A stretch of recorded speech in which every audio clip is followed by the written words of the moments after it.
So what we're going to talk about today is the Football Fans in Training trial. And you'll see from the materials on site that we've given you a crib sheet and the paper regarding this trial. So what we're going to do is talk through the scoring on the Precy 2 tool.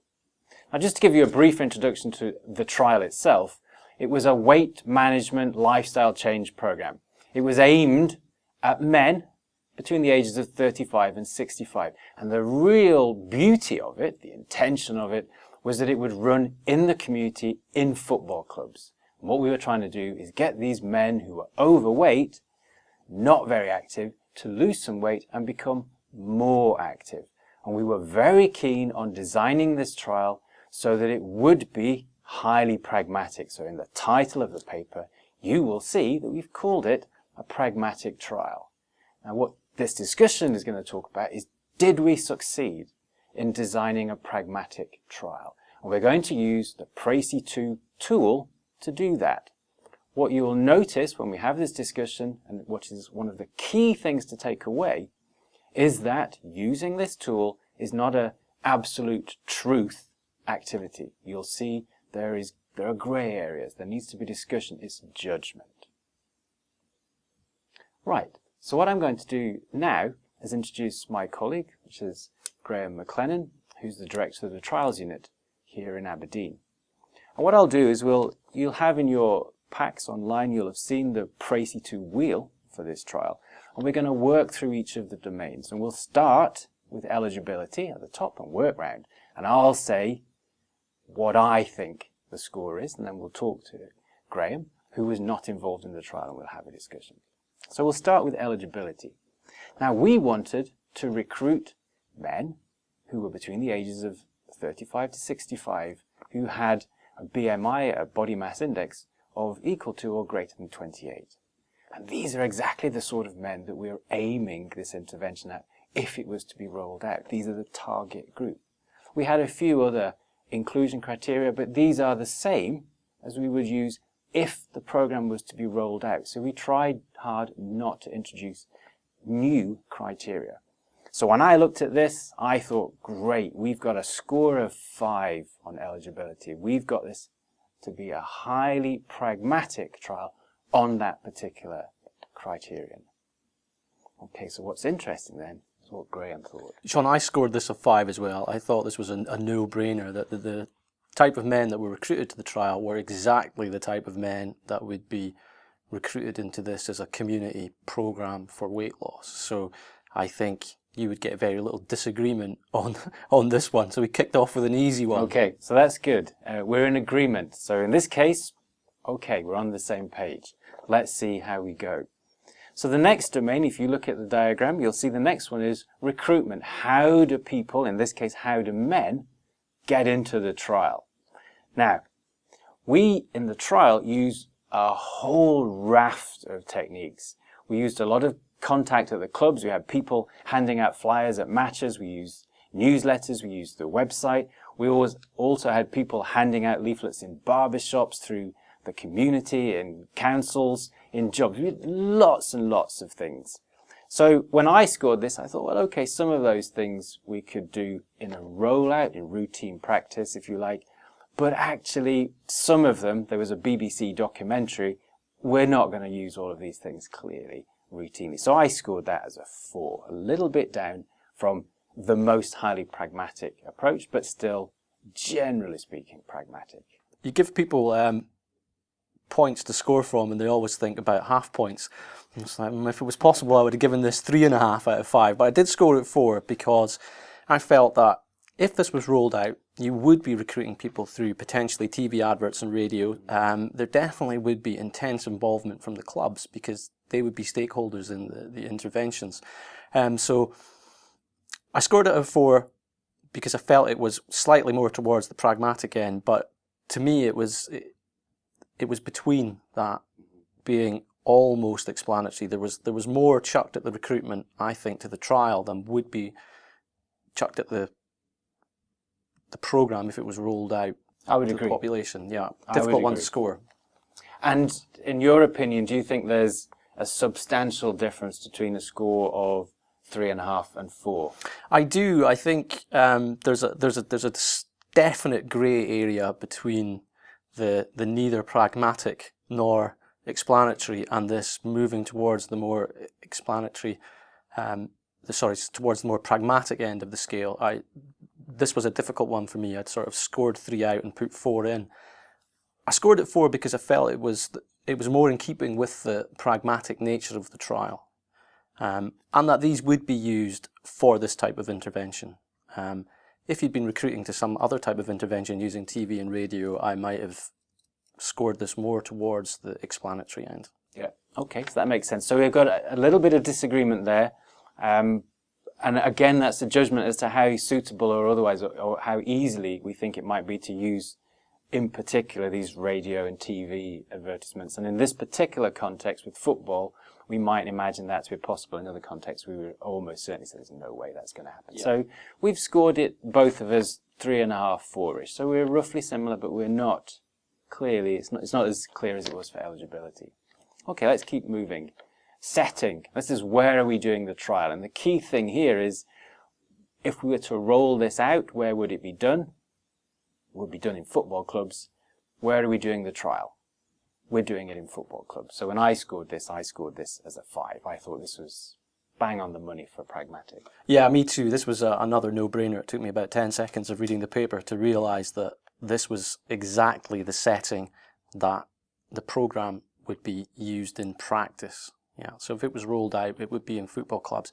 I suppose the only thing that might downgrade that 5 is that these were top-flight football clubs, and that you could imagine at some point in the future that this would go to football clubs that might not have the resources available to them, those in the top divisions in Scottish football. So there is some room for discussion around that, but I felt certainly in the short term this is exactly the arena that the FIT programme would be used in general. Okay, well, let's move on to what is generally one of the more tricky domains, which is organisation. This is what effort, work, resources does the trial team throw at the trial to make it work, essentially. So are there extra resources, extra training provided?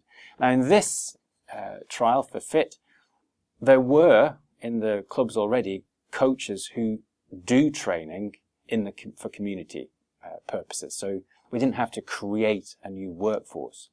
But those coaches were not trained initially in the delivery of FIT, so they had to be trained. So there was some additional training, some additional skills. And that pretty much is all that's in the Lancet paper. So I pulled it down a little bit for that.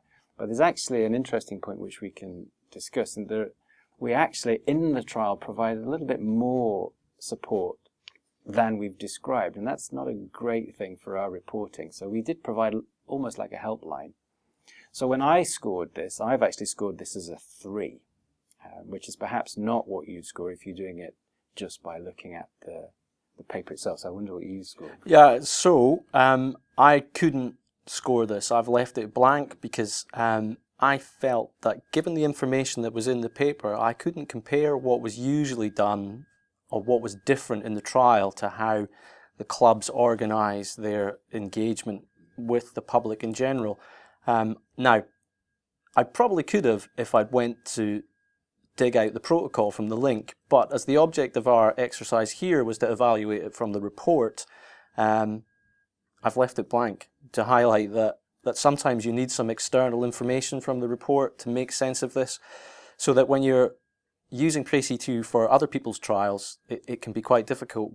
But of course, we're talking about designing trials, so you would know these things yourself because you'd know the context that you were setting your trial up in. But, you know, we're allowed to disagree. So, yeah, a rap on the knuckles for your report here. I couldn't score it. Absolutely right. And just take that on the chin. I mean, that's exactly correct. The intention with this tool is that it's used at the design stage. It is very tricky when using it retrospectively on somebody else's trial, because what you'll discover, as we have, is that the reporting is often not up to the task, and it leaves you in great difficulty with regard to some of the domains, organisation being one in particular. Okay, let's move on to the next one, which is flexibility in the delivery of the intervention. So this is how free are those delivering the intervention to deliver it in the way they want to. And what we have with the FIT intervention, we have a manual. So we talk about that we have this program and that certain things have to be delivered at certain times. So it is important to deliver things at certain times, but exactly how that is delivered, so how a coach chose to deliver it, was up to the coach. And what facilities they used to do that was largely up to the coach, because we couldn't control what the clubs had available to them. So some used steps and others used the pitch. It varied.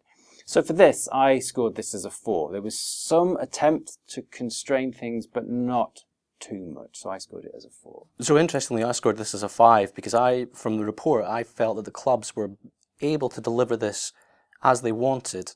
I read that there was some assessment of fidelity. So was the intervention being delivered within the framework that the researchers intended? But it wasn't clear to me that this was used to improve the delivery and that this was more about the science of the fidelity rather than using it to improve the coach's delivery. So I felt that would be how this would be delivered in routine practice as a community program. Here's a manualized version of the intervention. It's up to you as a coach how to deliver it. Yeah. So I thought that was right at the pragmatic end. So I'm perhaps being unkind to my own trial. And the way you describe the fidelity is exactly right. So we assessed it, but we did nothing to try and change fidelity if we found it to be less perhaps than we would have hoped. So 4 or 5, and I'm perhaps being a bit unkind to my own trial. Now, flexibility adherence. This is about the individual participants, in this case men. What does the trial do to try and make them, as best we can, do what we would like them to do? Now, for FIT, it was easy. We did nothing. So I scored it a 5. There's nothing else to add to that. The participants, the men themselves were free to attend as they saw fit, pun intended. Yeah, a 5. So follow-up is the next one. And this is, do we follow the individual participants to take measurements or talk to them more often than would happen if this was being done in a routine rollout rather than within the trial? And in fact, for this, we do a little bit more contact than we would if it was being rolled out. So the program lasts 3 months, but we contact the men again at 9 and 12 months for the purposes of the trial. So I scored this as a 4. Interestingly, I scored this as a 4 as well, but not for that reason. Well, I thought it was a useful distinction between research and practice, in that in practice, if you were engaging with this program as a participant, your engagement with it would end at the end, and then it would be up to you to maintain. There would be some maintenance, but no measurement of your weight like there would be during the program. So yeah, the extra measurements were for scientific purposes and essential, but still pragmatic. I felt maybe this ties into the next one on outcomes. There were extra measures that you might not usually take of people, like potentially repeat measures of blood pressure or circumference of the waist and so on, that probably would primarily be interested in people's weight. But I'm not a content expert here, so maybe they're reasonable. Well, you're absolutely right, in fact, on that point, in that within the program there are very few measures, essentially weight, waist circumference, height at the beginning to measure BMI, and little else. There are a few things to do with readiness for physical activity and blood pressure as a safety thing. In fact, actually, the blood pressure, I suspect they don't do that in the routine one. So there were a lot of things measured in the trial that are absolutely not measured in the routine rollout. So you're quite right. So we've pulled it down to 4 for different reasons. And perhaps if we have all of them in front of us now, we might think, wow, maybe we could pull it down even more. But I'm comfortable with 4. Yeah, so I think that's about the right spot for it. Okay, so we come on to the last 2 now. So primary outcome is the next one. And essentially we're wanting to ask, is this outcome the sort of outcome that is clearly of importance to the participants and people who might be using the trial? And for a pragmatic trial like the FIT trial, then I think the outcome we chose, which was a change in weight between the groups, is again bang on the money for this sort of intervention. So I gave it a 5. Yeah, me too, because the overall target of this is to reduce weight through other mechanisms than just calorific intake, but through increasing in exercise and so on. So you could have taken a primary outcome that was a measurement of physical activity, but ultimately this program is designed for a reduction in weight. So I've scored it a 5. Yeah, right at the pragmatic end. Excellent. Okay, and now the last one, which is the primary analysis. This one actually is generally pretty straightforward to do. So all we're really saying is that for a highly pragmatic trial, you would be wanting the trial to use intention to treat where it uses all available data, focusing really on this one, on the primary outcome. So that is what happened within the FIT trial, so I scored this as a 5. Yeah, I scored it as a 5 too. I won't go into the boring statistical details because I am a statistician, but yeah, there was at least one sensitivity analysis that made you all participants randomized because there was some missing data, and there were some participants who didn't attend all of the sessions that they could have. And there are different ways of handling that. Intention to treat is the most conservative and the most pragmatic. So I scored that a 5 as well, right at the pragmatic end of the scale. Okay. So we've gone through that, and I think what we can say, we're largely in agreement, in fact, completely in agreement in many of the domains, but there are a couple of areas, and organisation, I think, is one in particular where there often is disagreement, and the key thing that we took, I think, from that discussion was the difficulty of looking at somebody else's trial retrospectively with just the trial report.